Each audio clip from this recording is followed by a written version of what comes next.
I don't know where to start. Where to begin about my feelings of this thing. That damned thing. This story is one that I've had to keep secret, in fear that friends or family will persecute me and send me to some damned mental facility. For what I've seen and for what I've heard has been shot down by many. It's just simple lies when that's not what it is. Hopefully this story will open the eyes of some who don't believe of my words of what it is. Damn it. Let me just start on a new note. The first time I encountered it, it was late in the summer of 2008. My family's house had been foreclosed since we simply could not afford to pay it off anymore because of all the land that we owned.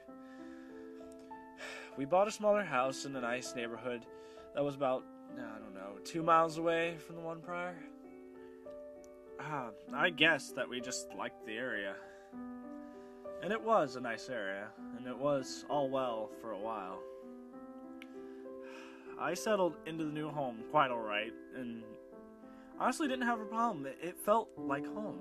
It was nice, it was pleasant, even when it rained. You felt safe here, you felt secure. Then, one day, after we settled in, I decided to go for a walk on the nearby trail. I walked along it. No one else was there, of course. Not even as I looked far in front of me, and as I turned around, not even a single person on this trail. It seemed a bit odd. It was such a nice day out. So why isn't there anybody else walking? Why am I the only one enjoying the nice day? Whatever. I guess that I shouldn't have been complaining about having a trail to myself. I continued my trek and peered to both sides of the trail.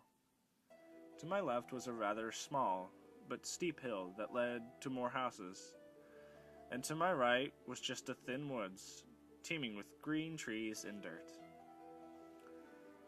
The woods ran across the trail the entire way, and, being my boy self, I jumped into the nest of foliage hoping to find some adventure.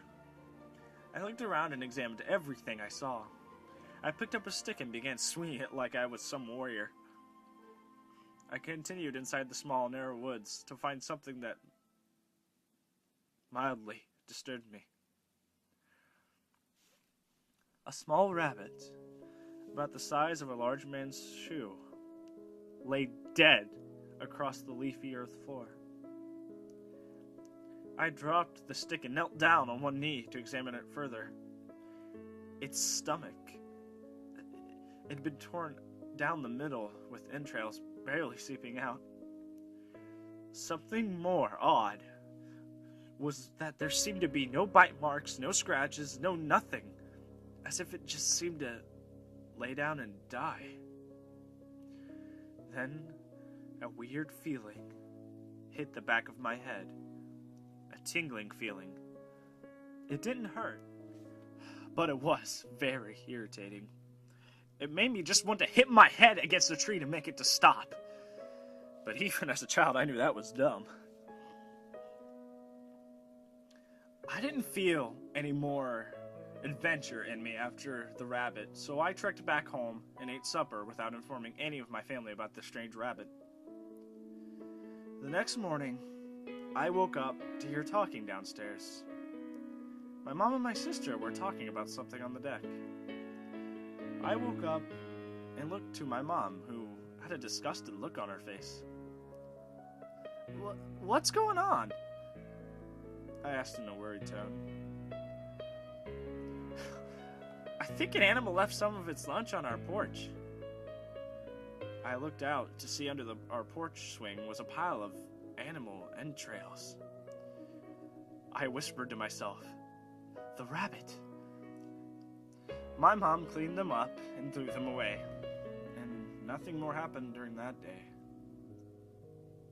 It went on as all days go on. But that night, I had a dream. Or at least what I thought was a dream. It started out with me in the woods.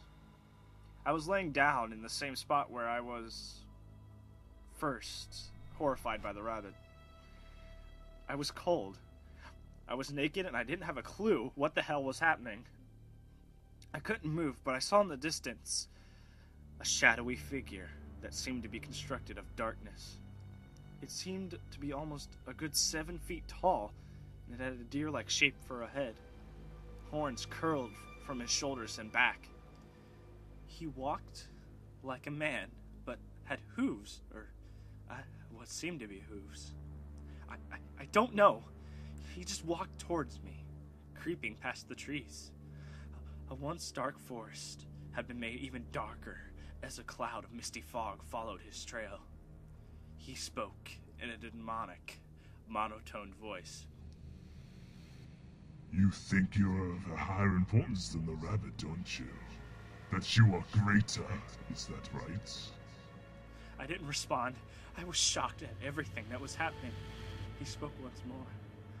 The earth will die and all will cry. Bring the tears of the unfaithful, the untrustworthy, and the cynical men and the women to me. They won't know me by an image, but by their undying fate.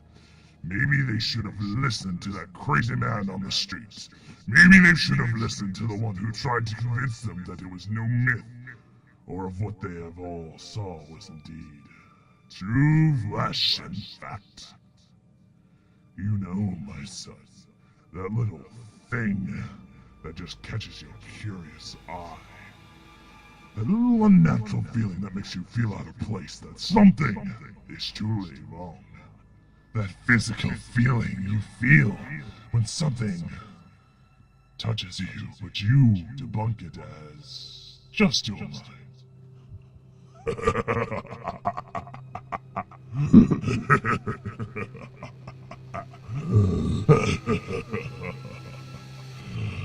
You silly boy, that's me, the Midnight Man. He knelt down to my level, and with a soft yet noticeable touch, he prodded my stomach with a pointed, sharp claw. He rose, and then walked away. I peered at my naked body. My stomach turned into a shadowy black, and it traveled through my bare body. Just then I awakened in my bed, sweating through my sheets. I glanced down at my pillow to see it was covered in blood. I touched my face to feel blood dripping from my nose. Since the day those events occurred, I have been seeing more and more things, and my self-being has changed. My grades in school have dropped, and I've begun to slack off and focus on the world outside of school. The woods outside my house. The Midnight Man, or whatever the hell that wicked thing was called. Oh, I haven't seen or even heard of him since. I can still feel him within me. I don't know if he's evil or good. I don't know that if I know more about life and myself being after my encounter with him, I still suffer the tingling in my head, and I always think about what he said since that day. I believe that this man can enter anyone's thoughts and well-being and break you down and change you entirely. This thing is dangerous to anyone, whatever the hell he is. God, this thing, he needs to be stopped.